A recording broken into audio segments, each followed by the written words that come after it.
I think one of the big things coming into this draft is don't give Licorice Aatrox. Currently, like, one of the strongest top laners in the current meta. He even received buffs this patch to both his healing and the damage that he gets on his ultimate, which means that he just has more impact in the later stages of the game. So with an already dominant early game, his later game got even better.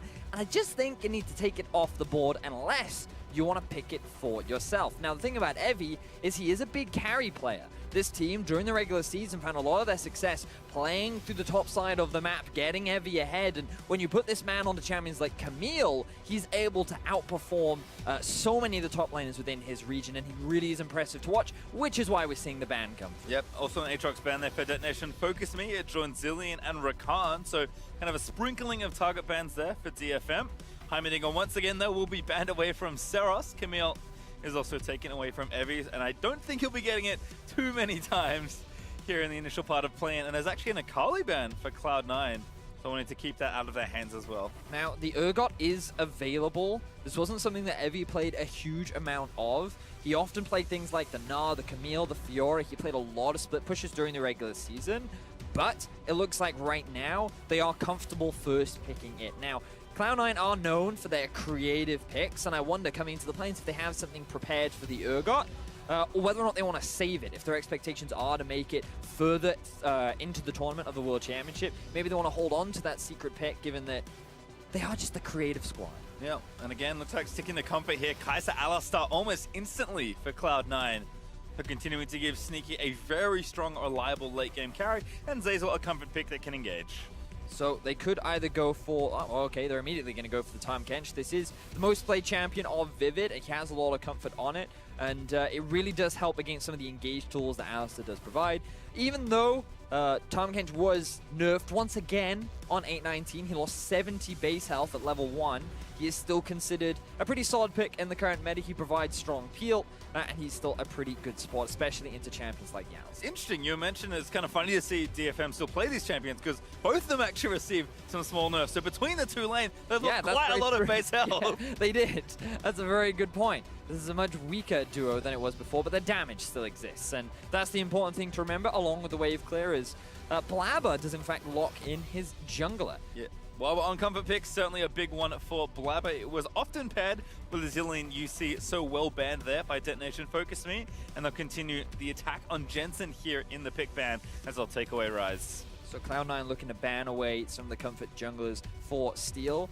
He often really likes skirmish ganking junglers. That's why you can see things like the Skarner being banned away. Trundle and Nocturne are another couple of champions that he really did favor, and immediately that's why we're seeing them banned off the board. And they're happy leaving the Trundle open because Kindred considered a pretty good matchman to the Trundle, and he was too nerfed recently on one of the few patches.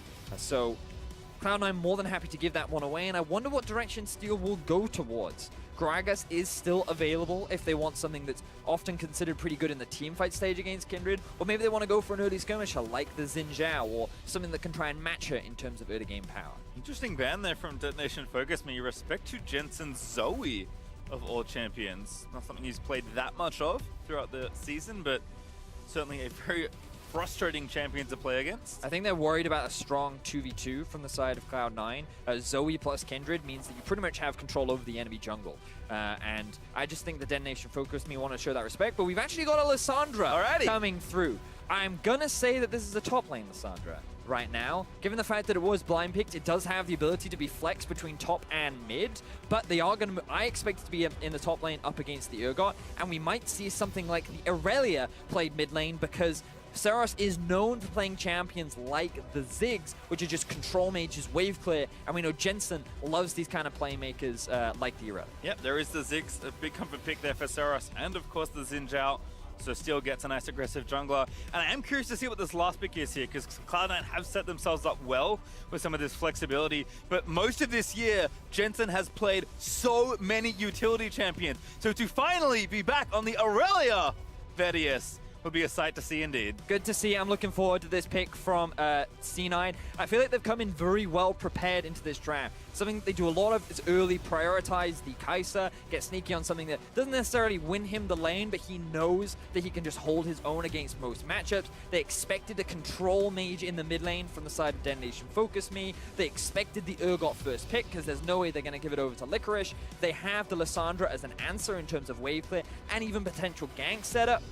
And then they just limit the number of junglers available to try and force steal onto something like the Xin Zhao, where he's just not as comfortable. So love the draft and the plan coming out from C9. The question is, can they now execute upon it once we get into game? And DetonatioN Focus Me certainly taking comfort into battle here for this game again. They've got the power in the Urgot, which we expect to see probably 100% throughout the tournament. Certainly so far so good as far as pick ban goes today. And then of course Seros taking, he always has something that is less played. He was a Zilean when no one was playing Zilean many years ago, and of course his Heimerdinger has been permabanned so far on the day. So it's nice to see his Ziggs coming out, as we also see their bot lane falling back to a lot of their comfort, as Golden Blue apparently is laughing, and now everyone's waving. Now I am very fascinated to see how both teams will approach the game, because remember, Blabber has a lot of options. He can look to gank mid, he can look to gank top, he could even gank bot if he wants to. The Alistar does have good setup, especially once the Kai'Sa hits level 6 as well. So I feel like the Blabber has loads of options, but typically during the regular season, as you rightly said, he would be on these carries when you have the control mage in the mid lane to kind of assist Blabber in kind of building his own leads. And with an Aurelia and the Kindred together, you have a very strong 2 versus 2. So we may just see Jensen and Blabber just kind of grouping up and looking to try and shut Steel down in the early game. Just not in the way we have seen perhaps throughout recent memories, but again, Cloud9, a team that wants to build up reps here in play and prove that they are still a strong team, that they can go once again undefeated in this early stage of the tournament and continue their dominance from last year. But they can top the group today by beating DetonatioN Focus Me, but so can their opponents. That's the important thing to remember. And for C9, the Alistar talked a little bit about it earlier in the way in which C9 didn't look super clean in their game versus Kaboom. There are a couple of members overextending, they overcommitted to a few fights, and it wasn't the cleanest game, even though they did handily beat Kaboom. And I'm sure that they'll be a little frustrated with their performance. You could argue that it was first time on stage, new environment for many of the rookie players, and you're playing against teams that have very different styles and kind of tendencies. And so now, as the tournament progresses, you imagine they're looking to have a cleaner game, and I love the way in which they approach the draft, but will they be able to pull off? Because you've got to remember that DetonatioN Focus Me, they found a lot of early kills against Kaboom, and Steel is the kind of guy that is not afraid to kind of fight you, look for early skirmishes, actually look to try and get a couple of early kills. So C9 have to be aware and respect that early playmaking potential from DetonatioN Focus. Yeah, and their aggression domestically has been the thing that has really given them so much success, even though they maybe haven't won as much as the team would have liked. But certainly for a region that is otherwise relatively slow, DetonatioN Focus Me are the ones to buck that trend. Oh yeah, I mean, I've said it before, and I won't say I'll hear it again. DetonatioN Focus Me is the most aggressive team that we've ever seen on an international stage from the side of Japan, my apologies. And it's really great to see, because for so long they always went for this kind of scaling approach, very slow, much more on the team fight side of things. But DetonatioN Focus Me during the regular season were often really strong. They would make their way to the finals, but then they would always choke in that situation. And now they finally made it onto the world stage. And in game 1, they showed a lot of aggression. And they picked a bad team fight, they fell behind, and yes, they did get a lucky Baron, that's what it was. But at the same time, they were able to pull out a win. And you hope that in the same vein to Cloud9, it was just a bit of nerves for them in the early game. And we'll be able to see if they're able to pull off a bit of that early aggression and find move. Blabber off to a good start, gets the mark on the left side of the jungle, but Steel living up to his name. Gonna sneak away that blue buff. He has pressure in the bot side of the map. You can also see that Saros doing a pretty good job wave clearing in the mid lane with his Ziggs, and that means that he was able to quickly run over and steal away the blue buff. He did red straight into blue, gets himself the Scuttle Crab as well, and he's a pretty happy jungler right now. Yeah, looks like Blabber will have to settle for Constellation Gromp as Steel is over to his Raptors, and we'll see how much of his red side he clears. And Udapon and Vivid playing up and aggressive, kind of as expected in a lot of Varus lanes, especially versus Kai'Sa. Yep. one of the reasons that it is risky to first pick Kai'Sa is that she doesn't do too much in the early laning stages. This is another invade coming out from Steel. Remember that Seros pushing in mid. There it is, Steel getting the damage. That's going to force the flash from Blabber. Normally he's the one doing that to other people. Now it's Steel right in his face. So this was the early game aggression that we were talking about. Seros getting some really good trades against Jensen as well. While I often consider Aurelia to be a good matchup into many control mages, the obnoxious thing about Ziggs is the passive damage that he has on his auto attacks every couple of seconds can be really a big nuisance against melee champions. So Seros utilizing that to his advantage and really forcing Jensen pretty low so far in the early lane. Yeah, and look, you might be great in a duel as Aurelia, but you're not good in the wave clear department relative to a Ziggs. So Seros using that pressure and giving Steel some space to able to get that invade down, not once but twice, as he finally grabs his own blue buff for once. And he's going to continue rampaging here towards the top lane. And remember that Seros' wave clear is only going to get stronger as he collects more mana. And I'd love to see him use that pressure to help Steel go for more invade. So we see a bit of a gank in the mid lane. Oh, Seros really good step forward, but the damage might still be enough. Blabber's there looking to commit. Does not have the flash, but needed one more auto. Here comes Steel. And again, still first blood on the table, dives on the Blabber. Jensen wants to turn around, but it's tough. Knock up lands, but Steel now is going to get chased down. Jensen looks for it, is going to force the flash. The crucial thing there was that Jensen was able to stack up his passive so that he had the max stacks, and that damage was enough to be able to turn the fight around. They were in a 2 versus 1, and I respect Steel for seeing 2 low health members and thinking, you know what, I think I can get a kill here, but unfortunately for him, it wasn't quite the case. Now Vivid has joined the fray, flashing in for Blabber. Blabber, no flash. Remember, Vivid gonna heal up and gonna try and devour Blabber, but he does get the hop away. The last Q lands, but it's not a stun, and Blabber makes it out safely. And that's flash and heal used from Vivid. Not stopping. No advantage gained. Here comes Zeyzal. Alley-oop, Zeyzal. No, he doesn't pull the trigger on the boss cone. But this was the aggression that we were talking about from DetonatioN Focus Me. Kind of catching Cloud9 off guard a little bit, as we saw a lot of early summoner spells burnt from the side of C9. But they're trying to make some plays of their own. Blabber ganking the mid lane, trying to put Seros behind. He now no longer has flash.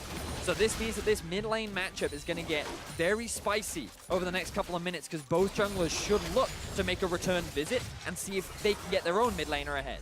Well, top lane this time for Blabber. It's been his protocol a lot here. Gonna get Licorice, he's going to get away. There's the snare. Blabber still going to get the damage down. Every low, and Blabber going to grab first blood. And Evie ran out of mana. He wanted to get the quick level 6 ulti onto Licorice, try and get himself the solo kill, but because he couldn't use that ultimate, he couldn't find the solo kill, and he ends up giving away his life.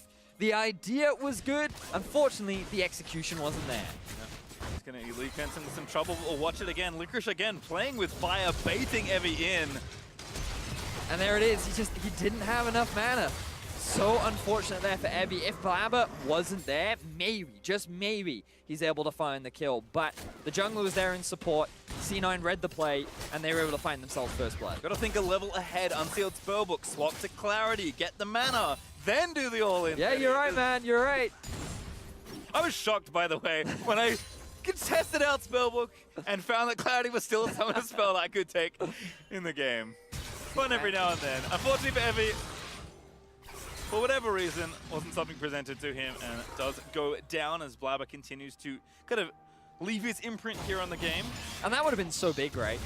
For Evie to not only get a solo kill onto Licorice, but for him to kind of find an advantage in this lane where Licorice is praised for his lane dominance and ability to find his own leads. It would have been such a great momentum boost for DetonatioN Focus Me, but as we were talking about, Blabber read the play. He was there to back up his top laner. They end up turning around the play, and now C9, bit of an early goal lead. They're doing well in terms of the farm. They've gotten themselves the first kill of the game.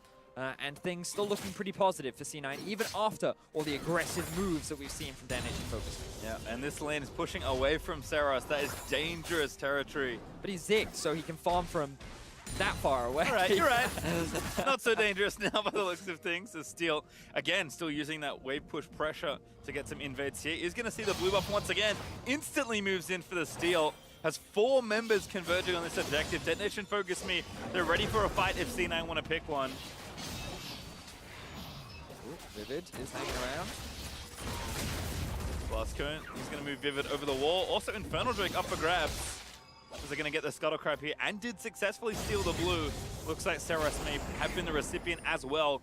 So successful steal plus donation, always nice. Yeah, he lost a bit of farm, which will result in a bit of gold as well. And Jensen will be able to go back to base. So what I imagine is Seros may use his ultimate here to quickly clear this wave, force the wave underneath the tower, and then go back to base. But given that he's still sitting on it, he's just going to rely on his QE combo. And then I imagine he's going to go back to base and spend some of his gold. Interestingly, you can see he's actually gone for the double Dark Seal build into the Corrupting Potion as well. So definitely going for a heavy sustain lane against the Irelia. Like you said, doesn't really want to interact too much, just wants to throw bombs at the wave and kind of leave it around, which is giving Steel, again, all this space to be active. Blabber, though, never one to shy away from a proactive jungle play, is having a look here in the darkness of the top left-hand side, but is going to walk over a ward. I love seeing the dance of these two junglers, both just not afraid to use the pressure that they have on the map to try and just constantly threaten the enemy jungler. Now, DFM know this is happening.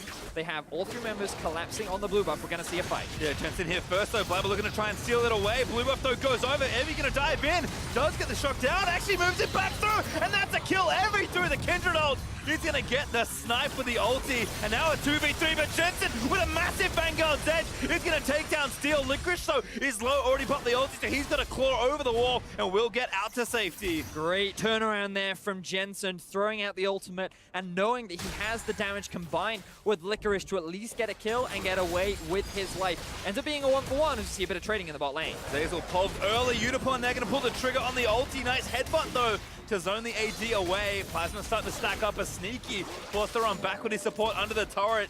Zazel low, the pressure mounting here in the 2v2. Good trade, and Sneaky falling much further behind than he did against the bottom lane of Kaboom.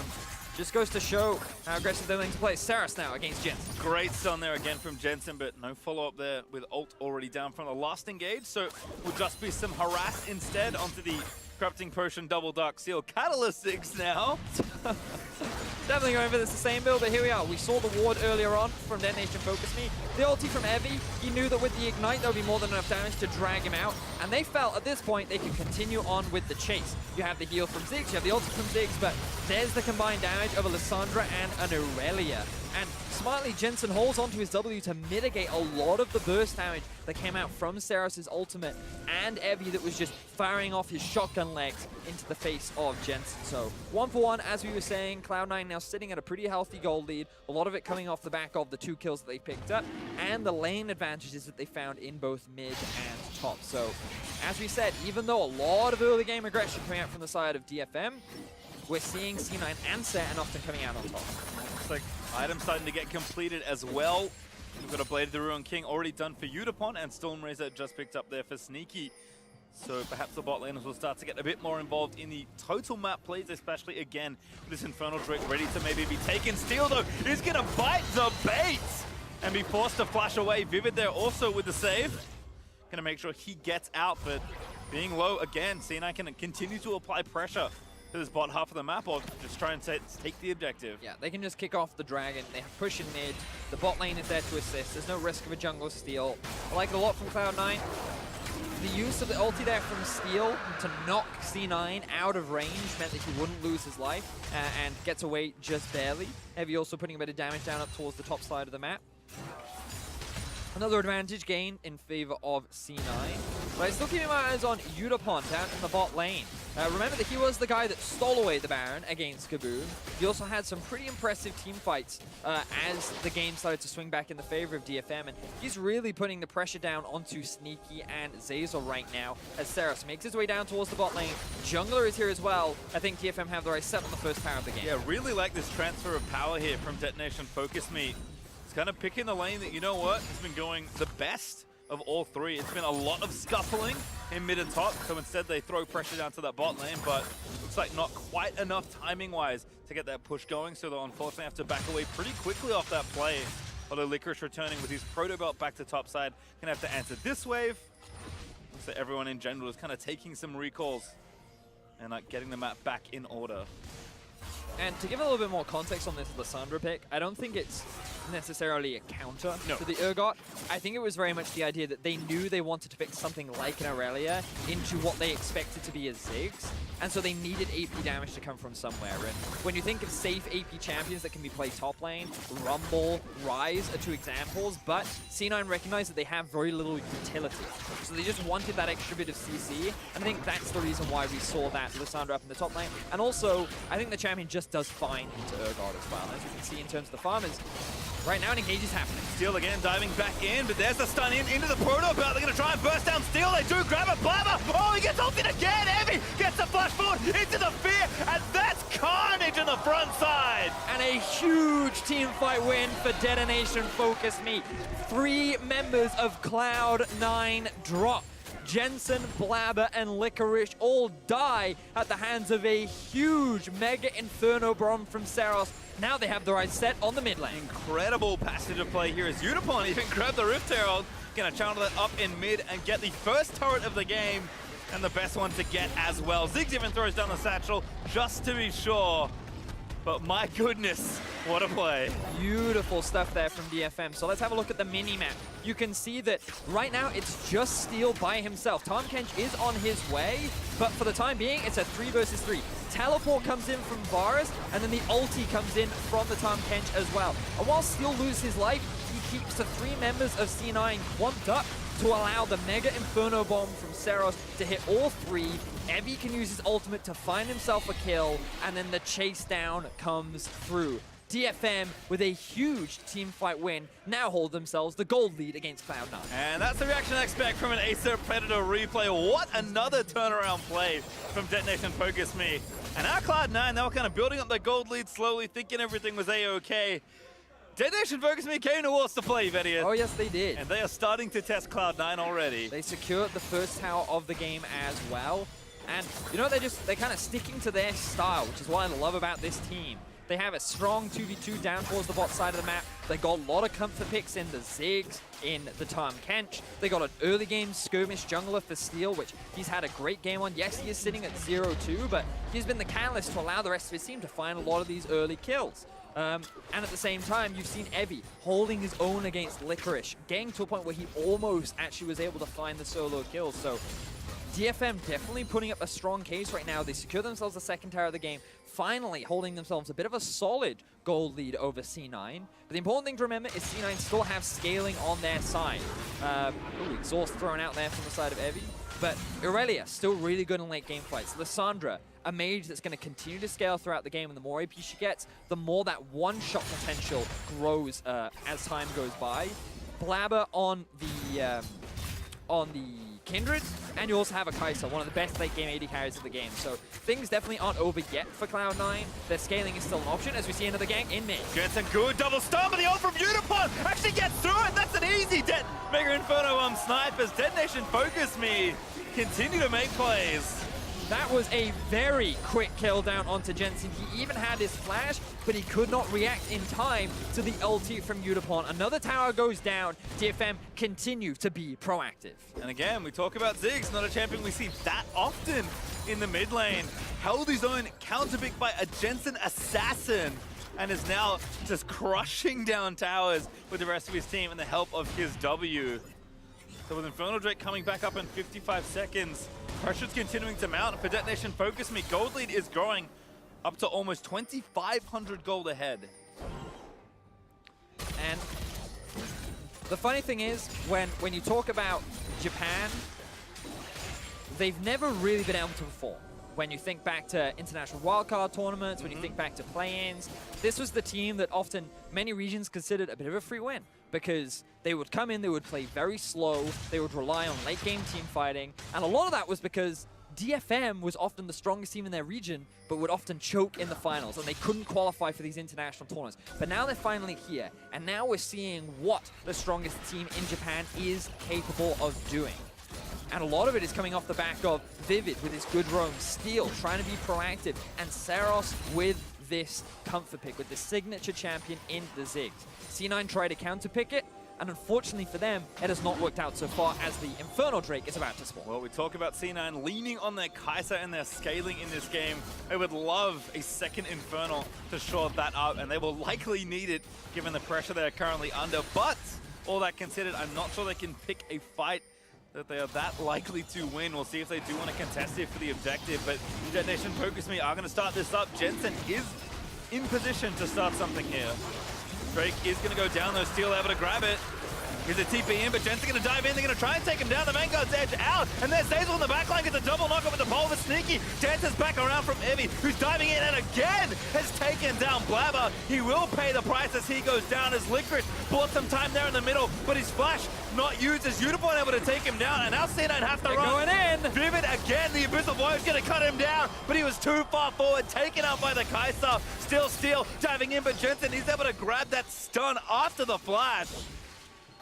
And DetonatioN Focus Me getting a little over eager. Ends up being a 3-for-3, but secure themselves the Infernal Drake.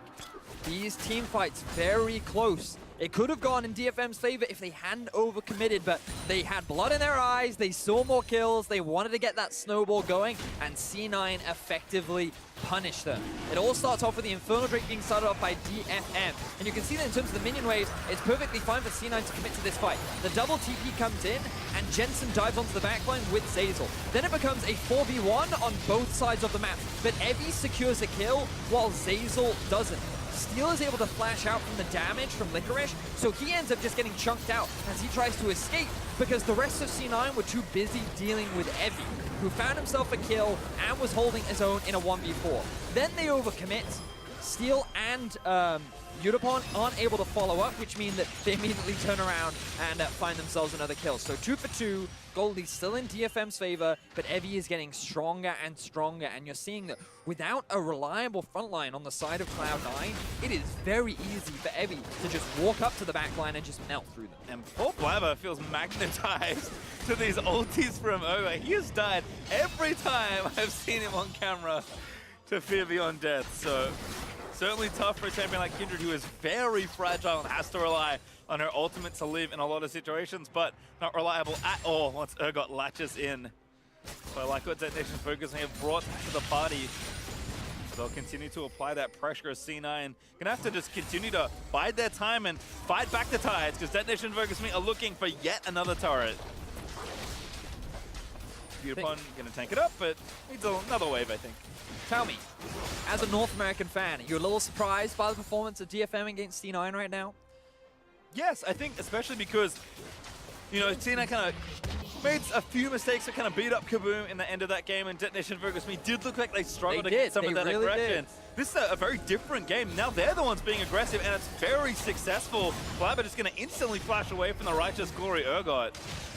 And I think it's just one of those things when, I think especially many Western fans, I'm definitely someone that does this as well. You think that like America, Europe, and China are all just like a league above many of the playing teams. And so coming into these tournaments, we kind of expect a clean sweep, right? And then you see DFM coming up with a very impressive performance. G-Rex as well, looking really convincing.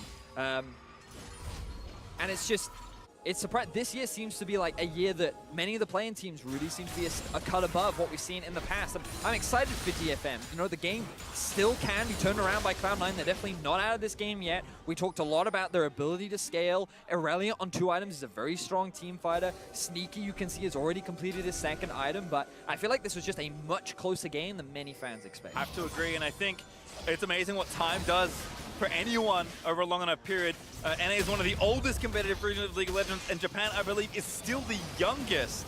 But again, enough time, enough presence on the international stage, and here we are. A potentially very dicey looking Baron, but DFM are committed. They disengage. Not that committed, apparently. I think this is smart. Don't go for the 50-50. It was in complete darkness. Ooh, here we go, potential fight being started. Looking for Steel, perhaps they are going to get the ulti down. Licorice and Sneaky, they're going to dive through. Zazel zoning off Evie on the other side as Vivid grabs up the jungler and protects him. And now Evie going to look to turn it back around. Another great Mega Inferno bomb. Licorice, no ulti, forced to burn the stopwatch. He's dead to Udapon. And DFM go again. Vivid, I hear that Abyssal Voyage. Zeros, flush satchel, gets a two-man knockback. And now Evie gonna dive forward and look for the latch. Evie looks for Blabber once again, but Steel will slay Zeyzal. And once more, they've turned it around. Another big fight win for DFM. C9, you could see what they were trying to do when DFM was split apart. If they could just blow up Steel, they could threaten the Baron. Unfortunately, they were not able to kill him because of Vivid.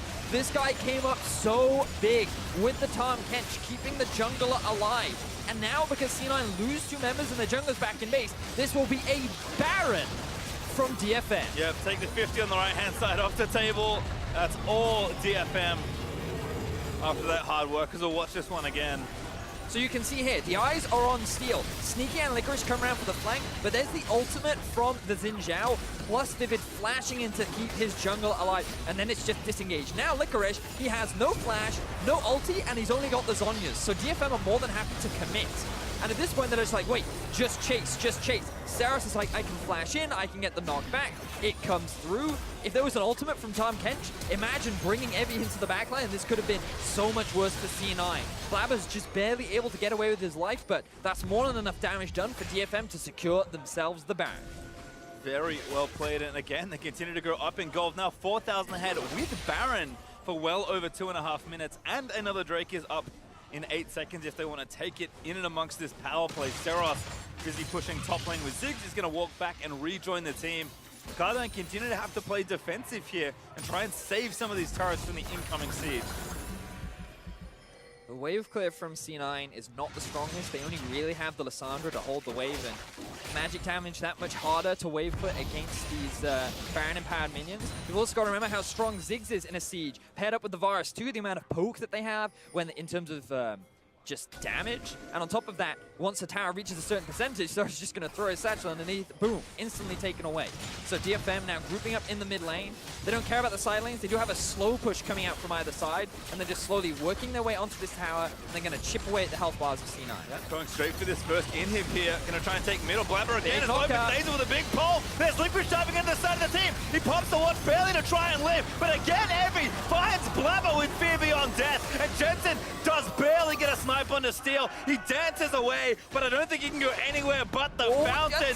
Jensen is going to live for a little while longer. There's the snipe from Unipong with a Q to take down Aurelia, and DFM will walk back to mid lane. But still a good fight here from C9. They find 2 kills onto DFM, and they still have enough wave cut to try and hold against DFM, but with the damage from DFM, they secure themselves a tower. Will they get an inhib? It certainly looks like. Yeah, that turret was not built to last in that situation. And he will also force C9. Don't feel confident enough to defend it. The Detonation focus me. Do get engaged on. Do lose a few, but it's a trade, and they still get what they came for. Yeah, so while it did look pretty promising for C9 initially, you know, the way they set up that fight, the way they got through the front line, unfortunately, DFM, they still had the Baron buff. They still had enough damage to turn it around, and just keep your eyes on Evie and how much he hates Blabber. He literally has only ever used his ultimate on him, and he's just trying to stop him from using the ulti. And the Kindred has to use the ulti extremely early on, still ends up getting dragged out to his death. Meanwhile, on the back line, all 3 members get hit by the Saros ulti. It's super difficult for C9 to really dive onto the back line just because of what Vivid is constantly doing. And because there's so much single target damage on the side of C9, whoever Jensen or Sneaky jump onto instantly get gobbled up and taken to safety. You also have the disengage ulti of Steel, and it's super obnoxious as C9 constantly try to dive onto the backline, try to get onto Saros, try to get onto Unipon, but they just can't do it. And meanwhile, Evie's just like, yeah, well, I'm just going to chug away onto your backline and just melt through whoever stands in front of me. And it's just enabling DFM to constantly come out on out in these fights. I really love that point about Xin Zhao ulti, because you usually don't think of his cooldowns as defensive ones, but working double duty here as DFM will zone C9 off this turret and easily take down that tier 2. C9 did sneak that Cloud Drake away, but not going to help them too much right now, because I think they're going to have to try and look for another engage angle. Jensen zips through that minion wave. More to deal with though. Again, 2 for minions. pressuring that mid-deck He's not as well. taking any damage. Yeah, Blabber is just going to force him away again. Oh, look! That's already the side stop. Quite able to land. 2 ults committed there to try and get the Kindred. That was so close. That's 2 big ultis. Oh no, the Udapon still has his ulti available. This siege is a little harder. Here comes the crash. In 3-man route. They're sneaky straight to the back line. Trying to kill Udapon. Jensen with a Vanguard dead. Gets a strong push across the wall, and Udapon, he's still alive. Licorice, he just can't get the kill. Sneaky couldn't get it either. Steel does go down, but he zones off 3 members of Cloud9 as he does it, and Seros killed Licorice in the end. Another fight that initially looked so good for C9, but Vivid comes up huge. This man's Tahm Kench is a monster and just cannot be stopped, as every time C9 get close, Vivid ruins their day. Now, DFM back on the siege. Yep, again, TP's in, very aggressive here, trying to finish off these structures. They will get that one. Inhib now exposed. Cloud9, will they pick a fight again? Jensen looking for it, but he's got no ultis cooldowns. Look at Zeyzal, look at Zeyzal. So thin here for both sides, but DFM still with that lead. They're going to try and push in. They might overcommit here, but there's the passive from Zig. Zeyzal does get one onto Evie, but he's just so tanky that it doesn't really matter. And Zeyzal just dies to Seros. He's trying to buy time for C9, and while they won't lose their Nexus towers, they will lose another inhibitor. The Baron spawns in a minute 30, and DFM are set up perfectly for the respawn of that huge objective. Cloud9, the last time they were in the plains, they went undefeated. They were by far and away the strongest team in their group. This time around, DFM come out as the #1 seed from Japan and are challenging them beautifully. And just keep your eyes on Vivid. You can see Seros gets targeted in the back line, and he's like, okay, who's in more danger? Well, he has the Zhonya's up and available. I'm just going to keep Seros alive. He's the one that could die to Jensen. Instantly, he's out. And Seal's just buying time on the back line.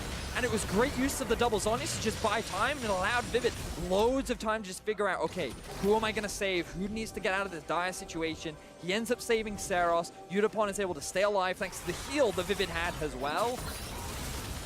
I'm just so impressed by his Tahm Kench. And then, you know, you got to give respect to Evie as well, just kind of chugging away on the Urgot, doing what Urgot does. But it's you can see how difficult it is to see it, because like a lot of the ways in which they play these fights are solid. Like you can see that execution is good, but against the comp, it's just so hard. Oh, Steel again, Vivid. Of course he's there to save him. And now Licorice once more going to force a self-ulti and get Satchel charged back in. What timing from Seros? As Licorice forced to stop one. There's a good ult from Kindred, but Zeyzal now going to dive in, gets the pole. Jensen on the backside, Sneaky there as well. They got Udapon. They've got more C9. They found the fight they needed. They'll flash in. They want everyone, but Seros will escape. Fantastic team fight from Cloud9. Finally, they're able to get the execution off, and they will secure themselves the ban. Things were looking so dire, but Sneaky and Zeyzal come up huge as they find the team fight win. Baron also could be theirs here. Second one of the game. First one went to Japan. This one goes to NA. And we talked about Cloud9 again, wanting to lean on Kai'Sa, lean on their team fight. Finally find a team fight that works for them. And Licorice was the one that bought so much time this time around. You can see that he's kind of stuck in this awkward situation where he's CC'd up, uses the ultimate to heal up a little bit first, then the Zhonya's comes through, and then the Kindred ulti comes through. Now, all the ultis are gone from the side of DFM, but everything is up for C9. So Jensen dives onto the backline, Sneaky gets in on the flank, Evie can't really threaten anyone because he's surrounded by Cloud9 members, and everything just came together because DFM just threw everything without getting much on the back end. So Cloud9 finally finding themselves a huge team fight win and are now back in the game. Yep, Spark of Life returning somewhat to the team. Gold lead actually cut almost completely down after that exchange. Still woefully behind in turrets, but that will mean the gold lead will catch up very quickly if they can siege those structures down. And again, with Baron still available for 2 minutes 30 and an Infernal Drake to play for. The third of this game, I might add, in 40 seconds. We have a very close game. Yes, we certainly do. It's all going to come down to one big team fight, but you've also got to remember that there are a lot of towers still up and available for the side of Detonation Focus Me. Even if C9 win a fight, they might not be able to get all the way to the Nexus, so there's probably still a lot more of this game left to play if C9 want to be able to find themselves the win, but getting themselves this Baron should net them at least this outer tower. We'll see as they now set up for the siege. Licorice again looking for the play onto Steel. He's the target. Maybe they're going to take the brunt of that initiation. And now Blabber again in danger of being ulted. He's dead. He tags in again. Blabber. Oh my god, he QSS down. He lived. He actually lived. Licorice now, the next one, to get a little too low.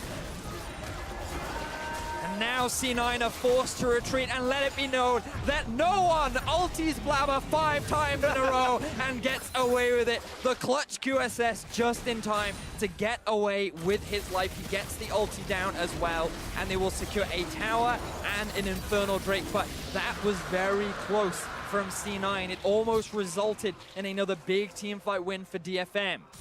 Let's have a look back at this. You can see Steel is the one that slightly oversteps, is the one that gets chunked out initially, and he's just kind of forced away from the tower. Good ult from him to mitigate a lot of the damage. You can see Blabber eats a lot of poke coming out from the side of Detonation Focus Me, and then the QSS at just the last second throws out the ulti too, and then Vivid can use his consume to take Evie to safety as well. Licorice also going down as well. Such close fights between the two teams. Yeah, As the Baron now, 40 seconds left. Aftershock Lissandra, by the way. Oh yeah, we didn't even talk about that. This Licorice is living in a lot of these situations. Oh yeah, he's surprisingly tanky. I noticed in the replay before that one, I'm like, why is it glowing? Realize that. It makes sense again, again, like you said, pick more for the utility. But Licorice has certainly been skirting the edge of death in a lot of these team fights. For Cloud9, they'll get away with that one. They'll try and take down the turret and retake the gold lead for the first time in a while in this game. We'll do so successfully as they knock that one down. But again, not much of a gold lead here in this game. And Baron buff is about to time out. So we'll once again, 34 minutes in, we'll reset this one. And this is one of the things you got to praise Cloud9 for. Even though they've been at a deficit, their farm has been very solid. You can see that Sneaky been getting over 10 farm per minute in the sense that he's 367 CS at the 34-minute mark, a 50 CS advantage in favor of Licorice, who is now level 18 to the level 16 of Evie. Blabber level 16 to the 15 of Steel as well. Jensen level 17 to the 16 of Saros. All these level advantages combined with really good farm has kept the gold even though the tower advantage was massive in favor of Detonation Focus Me, and that allowed them to find some of these clutch late game fights. But even still, game still very close. We pretty much reset to even, and this is what we were talking about, right? For C9, there's still a lot of towers for them to get through. So even with the Baron, even if they found a successful fight, it's going to take them at least one more fight, one more Baron, maybe even the Elder if they want to be able to win out on this game. And that just means that Detonation Focus Me have many opportunities to find that one big fight, because there's only an inhibitor that stands in their way and the Nexus towers. So definitely in a better position to end off of a successful team fight. And of all the games that I expected to be kind of very close and go longer than the average time, because it has been pretty quick today, this is not the one I would have picked. So kudos to both teams for playing it very close. And Detonation Focus Me showing many more colors than we may have expected here. Pushing C9 perhaps to the limit. We'll see what happens again. Still anyone's game. But you can see the roller coaster we've been on in that gold grab. Not going to stop anytime soon.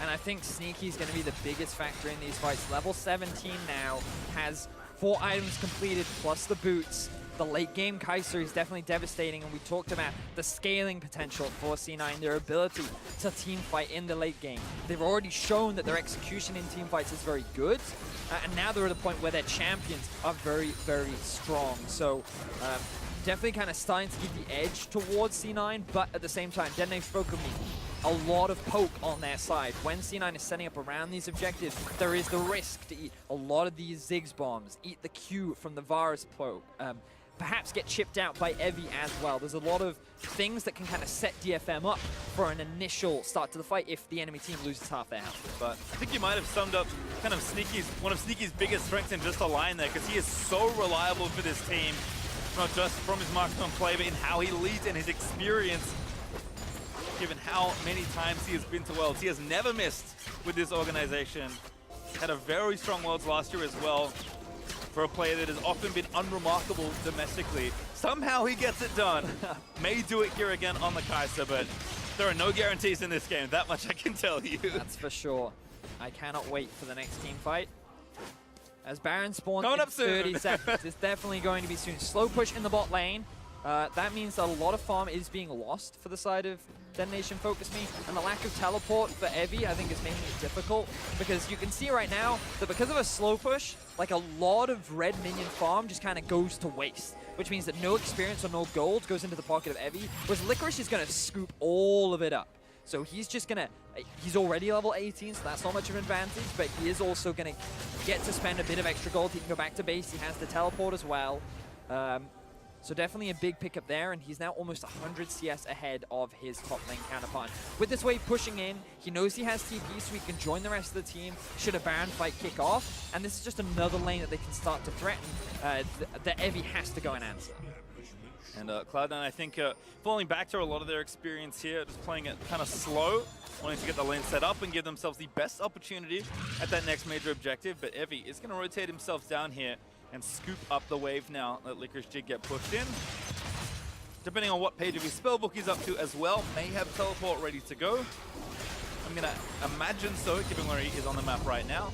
And now Licorice is going to use, again, all of that time and tempo to move his way back over. And the well-known Baron dance will continue for a while, I think. BF sword has been picked up to Sneaky. I wonder if he goes for a GA or if he picks himself up a bit of extra damage.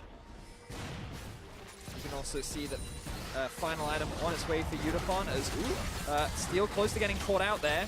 Labba just melting through the HP of it. Yeah, again, Kindred not bad here as no Devour up, I think, for Seros. He's going to have to flash away, but he gets stunned. Jensen going to dive back in as Sneaky is able to grab the snipe. But he forced the cooldown from Vivid, and now Zazel forced to get away, but he's put into the grinder. Blabber, he saved him with an ulti! I didn't know he could do that! Huge pick there for C9, and they end up losing nobody. And now DetonatioN Focus Me, they're the ones that are forced back. Remember that Baron is alive, and one of the big damage dealers in Seros has been taken off the board. Elder Dragon is also alive. C9 not quite sure where to go for, so they're going to send Sneaky down. He's going to solo this one off while the 4 other members go towards Baron. But how does Blabber get put in a I Die to Urgot ulti montage for 25 minutes in this game and then show so much knowledge about how the interactions work? But never mind, we'll worry about that later, because Sneaky has been found out. Abyssal Voyage is going to move Vivid and Evie in, and they say, hey, buddy, thanks for the leash. We'll try and take this one away. And C9 are late to this fight. Evie, flash flip, they're in onto Sneaky. He kites it out of the way. He slowly flashes out, but he got caught. No QSS to save him this time, and Jensen's GA also going to get low as Licorice is trying to save the other end of this fight. He proto belts in. He's buying time. He's doing what he can. And he's not dead. He flashes out of the way, but the Elder Dragon is going over to DetonatioN Focus Me. And what was a pick from C9 has now resulted in an Elder Drake going over to DFM. Sneaky is dead, the Baron is alive, and all 5 members of DetonatioN Focus Me are primed and ready to go. Pastry, this game, we said it was going to be close. I was not expecting it to be this close. Blabber, he now needs to be the hero for C9. Can he steal away the Baron? Can they stop this, or are they just going to give it away? Well, DFM are starting it, and C9 may just think they don't have time to rush over there. Blabber was back towards the base, so that is going to be Baron number 3 over to DetonatioN Focus. Oh my word. What a great game. So back and forth, and it starts off with hit. C9 splitting up. They send 4 members top, well, they send 3 members top, 2 bot, but then DFM use Vivid's ulti to get all 4 members down towards the Elder faster, and then watch this flash in from Evie. Dives on to Sneaky and tries to burst him out. No flash from Sneaky means he gets chunked low enough for the ulti to secure the kill. Then the Guardian Angel comes out from Sneaky. Now, I like this from Yutapon because he gives away his GA to kind of keep Licorice busy. And while they're not quite able to find the kill, they end up trading GAs and they end up forcing him back. And now, DetonatioN Focus Me, they found themselves the Elder Drake, they found themselves the Baron. They've caught up in levels, they're pretty much full build. Both AD carries have picked themselves up an Infinity Edge. And now all it's about is grouping and fighting. Who is the better team fighter? Who can execute upon it as we approach the final moments of this game? And I think if you asked before the game started, you would say Cloud9, a team that is known for their tenacity and their team fighting, but I am not sure. I will let this game decide for me at least early on. And this would definitely be one of the big upsets of the plains if DetonatioN Focus Me can find the win. Here they are, they're on the inhibitor, and it just disappears. Still 25 seconds of mega power here with the Elder Dragon. They'll retake these 2 inhibs. I think C9 are correct in not looking for a fight. But what else will they get here? They're going to just go for the throat. Nexus turret's now the next target. Licorice. Look at the cannon minion. Cannon is going to get powered up here. Baron's still up for a long while. Look at Licorice. He's looking for a flank from behind. I thought he was going for a proxy, but it's quite the proxy here as he is going to look for the engage. Going to be it. Here we go. They pull the trigger. Nexus turret low. This may be it for Cloud9. They can't find it, but the lead station does look good. Licorice gets a 4-man route, and they'll dive into the backside as Unicorn is going to get disarmed. Jensen able to take him down, but Detonation Focus Me got them all so low. Sneaky, though, is able to live and take them all down.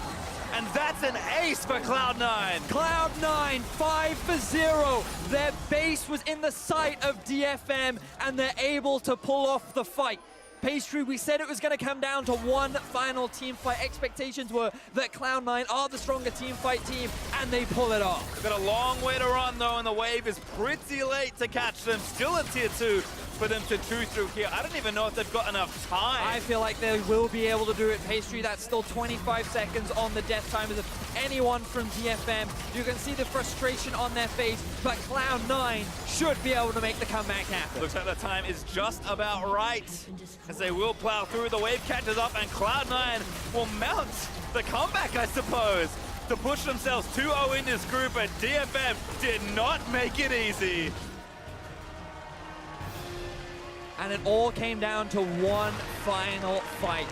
A fantastic flank from Licorice, getting onto 3 members, forcing such an early Zhonya's out from Saros, is why they were able to find that win. Props to Cloud9, they did find the final fight, but DFM looking so good for so many parts of that game. The early game aggression, the team fighting in the mid game, the confident plays around Baron. DFM really challenging C9 and were only 2 Nexus towers away from finding themselves a win. I think the look on Cloud9's face at the end of that game can be best described as bewildered. They did not expect that sort of challenge to be thrown at them, but they will go undefeated on the day. They'll keep their pretty clean record in Worlds Play-In, looking good as they move forward with the week. And again, for Licorice, a player that has had an incredible rookie year. He could only play carries, couldn't play tanks in spring. Then he started playing tanks. And it's just a player that's become more and more versatile and more confident. Tank Lissandra. Exactly. Now Tank Lissandra. We thought, you know, they're going to play through him. They're going to give him carries, especially somewhere like Play-In, and just let him take over. But they switch it up. They finally give Jensen an assassin in what feels like an eternity. And Licorice still comes out looking good. Oh, it was such a fun game. And, like, you got to give props to both. I feel Licorice and Sneaky in that final fight. Like, we talked about how the Kai'Sa was going to be pivotal in finding the final fight win. He dives onto the backline the moment that Lissandra lands the 3-man ult, and they just melt through them. You have an Aurelia coming at you from the front, a Kai'Sa from the back, a Lissandra from the side, and that was like the best case scenario for C9, and that's why they got the 5-0. And if it wasn't a 5-0, they might not have been able to end the game, but they were able to pull it off. And like, you kind of feel bad for DFM because they had everything, you know, but that just goes to show the experience that some of the C9 members do have and their ability to team fight. What a great game. I'm looking forward to the rematch already. I mean, it's only been 2 games, so Detonation focused me, and I think teams have learned a lot. I think the #1 rule now has to be, please ban Tom Kent away from Vivid. Yeah, he's way too good at that champion. The champion fits too much into their style, and like it's also very forgiving. So for Detonation Focus Me, who may make a couple of mistakes, like maybe they overstep, maybe they get caught out, a champion like Tahm Kench is perfect for kind of correcting those mistakes and then turning it around in your favor. Well, certainly did it a lot, but it was not enough to pick up the win. So for more on how Cloud9 did get their victory, let's get a breakdown from the State Farm analyst desk. Thank you so much, Pastry. There is so much to unpack in this one, where in the end, C9 just grabs that victory. But man, was it hard fought. So I just want to start with the final fight, where it looked like C9 was to lose that game. Their Nexus was under siege, and Licorice with that flank. And the big thing was there was actually a pink ward exactly where he flanked from, and you can kind of just see the excitement for DFM getting ahead of themselves. They were so focused on Sapphire charging that turret once it got low enough from the cannon creep. They have no idea this is coming in, and then this is the exact engage that they had kind of been looking for all game long. Yeah, the soul exhaust there on the Urgot. Couldn't get it down, and even still, damage has been done. Self-ulti, And then Ziggs was sitting there. The moment he comes out of the Zonias, he was just bursted down. Just really unfortunate there. And I gotta say, following kind of story of the game, redemption for Licorice and Blabber, some of the guys that dropped the ball a bit in this game. I think we have to be fair, but as the second half of the game got on the rails and in this fight, they do show their worth. It was definitely a game where you could kind of feel C9 learning as they went, where it's like, oh my God, this is really annoying to try and play Kindred into Urgot, and we just saw time and time again Blabber getting punished. I'm just heartbroken, man. I felt like, give it to them. Just give them the game. They played so damn well. What the hell? Like, at every point, and just going into the pick and ban, because the one thing that I want to make a point of. I love how you just calmed down. You're like, look, I gotta calm down. We have a long segment, so for me, the two picks that I wanted to see a little bit more often at the supports were Braum and Tom Kench. Tom Kench comes through once again for Vivid. Good call out from Pastry Time. Ban it away from her. Don't pick the burst poke champs, like specifically Lissandra. Don't pick the Lissandra into the Tom Kench. You can't get a lot of the engages off where it's just going to feel very awkward. Yeah, I mean, there's 2 points there, too. Also, just C9's general playstyle, when you put Blabber on Kindred, you're seeing things like Galio come in, which they potentially could have taken here, and instead they go for this double dive comp after, like you said, already seeing the Tom Kench. Like, you're picking Aurelia, Lissandra to try and burst someone. They already have defensive tools, and then the Ziggs comes in, which is like, dive on me, I'll drop all my damage and back off. Yeah, immediately you said when that came out, well, usually Blabber and Jensen together, we put more of the carry jungler on Blabber. That means we'll get something controlling out of Jensen. What's your kind of vision on why they chose this approach in this game? And is this something you expect to see more from them going forward? I think it was 2 things. One, trying to branch out, like actually having an active idea that like we don't just want to take Galio here or something like that potentially, as well as or maybe a bit of hubris in a sense, where you really do think that like you can style on a Ziggs with an Aurelia. You think, okay, I'll get a solo kill at 6. They never got the solo kill. They never really snowballed the Aurelia mid, which is what I think they were hoping to do. Yeah. I think that Seros is actually playing fairly well in the lane. Definitely You can get the 1v1 kills. Bit of a wacky pick, I would say. Yes, but still getting, and remember, this is a really rough matchup. I would say for Ziggs, even though you have the range and damage, the biggest problem is the setup for Aurelia is so damn strong, especially with the stun she can set it up. That's how usually the 1v1 skill come through. But this time around, he was always walking forward, coming past it. So Jensen was actually always just that close off of it. Well, let's take a look at one of those engages and how DetonatioN focused it around, because even though they lost this game, they won most of these team fights in the early parts and even the mid parts of the game. I would say a large portion of this game, DFM played better than C9, straight up. And this is one of them where he's able to, Evie's able to go 1v3 and effectively snipe them out of the back line. Licorice is doing a bit of a zoning ultimate there, not locking anyone down. And by the time they start recollapsing again, you know, DFM has mostly won this fight.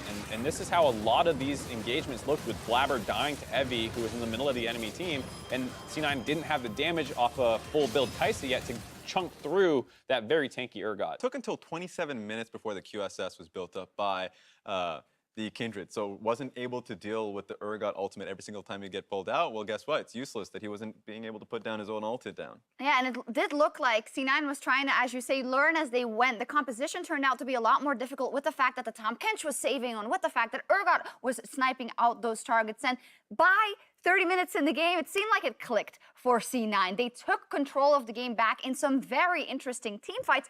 All credit to them to doing that. So let's take a look at some of those and also look at the MasterCard player of the game that helped mount that comeback, rather. Sneaky, the guy, the rock who we talked about for C9 was there. And kind of following up on this dive comp that they have, Kai'Sa, as much as people talk about being a hyper carry, is really good at going in on backlines once they expend a lot of CC, and that's exactly what happened, where they get really baited onto Licorice. The Kindred ult comes in, a big Aurelia ult allows Sneaky to kind of dive into that backline and start dropping all that damage. Yeah, the dive threat really came through. Xeros' awkward position. He has to back up and away. The moment Aurelia dives forward, gives it good timing for Sneaky. So there were a lot of moments where Sneaky was able to just jump right in. He picked the perfect time, being able to be that janitor in the fights. We do have a word with Blabber coming up in just a little bit, just to button up this game. We were talking, and Mark, I don't want to throw you under the bus completely, but you were panicking a bit when everything came out. You were fully panicking. No, I love this game. There were a number of things that shut me up pretty quick. I think one was me saying, like, I don't know if Evie wants to take the skill matchup versus Licorice.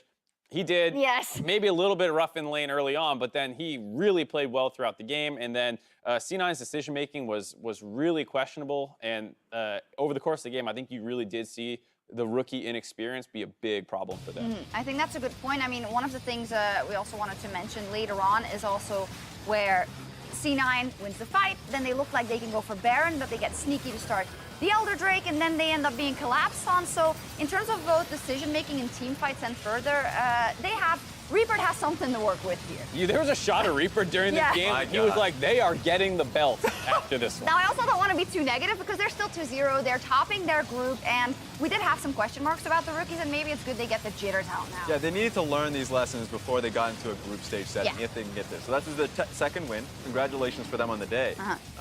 But these lessons are harsh. You need to learn them. And it was great that Detonation Focus Me was honestly the teacher here today. Well, on the same page, this is actually where I wanted to give some praise to Detonation Focus Me as well, because they won for a lot of this game. Maybe the experience in the end wasn't enough for them to finish it. However, they should be positive going into their next set of games in 2 days. I think that they really solidified themselves, in my mind, as the #2 team in this group. I do still think C9 is better, but Detonation showed that it's really not that large of a difference between the two. And then they also got their win earlier against Kaboom. So I think they looked really good in this game. They looked pretty good against Kaboom, and they look like the odds favorite to get out as the second seed, most likely. Yeah, I want to see what happens in the day between to see what Kaboom actually works out, because just being able to watch the tape of what happened here, where Detonation Focus Me looked very clearly going to be taking the second victory. It didn't happen, obviously. But for Kaboom, a few beads of sweat of being, for the next few days, you're going to have these nightmares. Oh, this is going to be rough for Kaboom. They're 0-2, and Detonation Focus Me and C9 both look a lot stronger than them so far. So we're going to have to see how that evolves. Right now, it feels like we're going to see Detonation Focus Me and C9 in the best of 5s.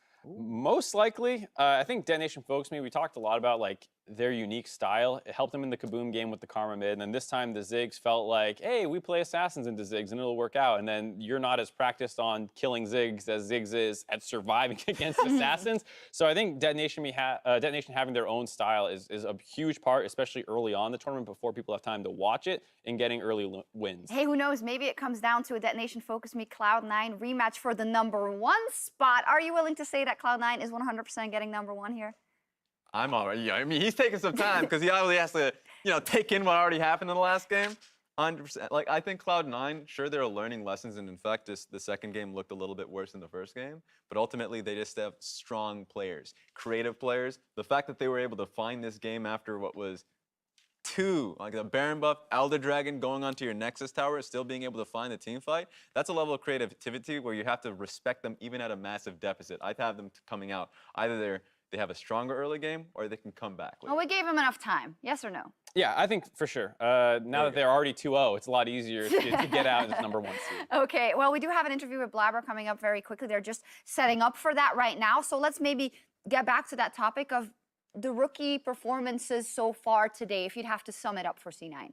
A lot of this looked to me like they hadn't really practiced Kindred into Urgot. I'm not sure 100% that you should be buying QSS as your second item after completing your jungle upgrade. Really made a good case for this game, I think, that like if you stop the Urgot from being able to ult you, you can always save who else he ults. So I think that's something they can take in the next game. Okay, room for improvement. I do hear the interview's ready. So Avrili is standing by with Blabber. Let's take a look. I'm here with Cloud9's jungler Blabber, who just finished his first day of play-ins 2-0, but that last game against Detonation Focus Me, that was a lot closer than almost anyone would have guessed. So what did you really think of that match? I mean, they're a really good team. I think we played pretty poorly compared to how we normally play, me especially. I definitely think I could play a lot better. I got caught a lot mid-game, and I called for the Rift Herald, which was bad. But I'm really happy that we were able to claw back. Even though we were behind early game, we were still able to win late game through good team fighting. So how are you guys really able to claw your way back, like you said, and who was leading the charge behind you guys? I don't think it was a group effort. We all said that like this game is still winnable, but Licorice had some really good flanks on Lissandra, and he was calling for a lot of those. So I definitely think that helped in our win, for a comeback at least. And these are high-pressure games. You're at Worlds. This is play-ins. This is the big stage. So for a rookie like yourself, what's going through your head during these moments? I definitely felt really nervous today compared to normal. It's sort of how I felt in my TSM series for semifinals. But I'm just trying to do my best at Worlds and try to get our team into the group stage. Well, you've overcome it and you took the win. I want to mention one thing. The casters kind of mentioned that you have these moments where it looks like you turn your brain off and you go in for an aggressive play. But then there are these moments where you have those clutch Kindred ults like in that last game. So what do you think of your own performance? Personally, I think today I didn't play too well. Like I said, I got caught up at Urgot mid game, and then I bought a QSS, so I was able to QSS the Urgot ult. But I tried to like tank a lot of the Urgot ults, I guess, early game. But I should just ult my teammates because I can't ult myself when he pulls me. So not really sure what's going through my head sometimes, but yeah. Well, you have a couple days to figure out for the rematches. You feeling confident going into those? Yeah, I'm feeling pretty confident going into the games in 2 days, I think. Yeah. So I think we'll win. Well, Blabber, congratulations again and thank you.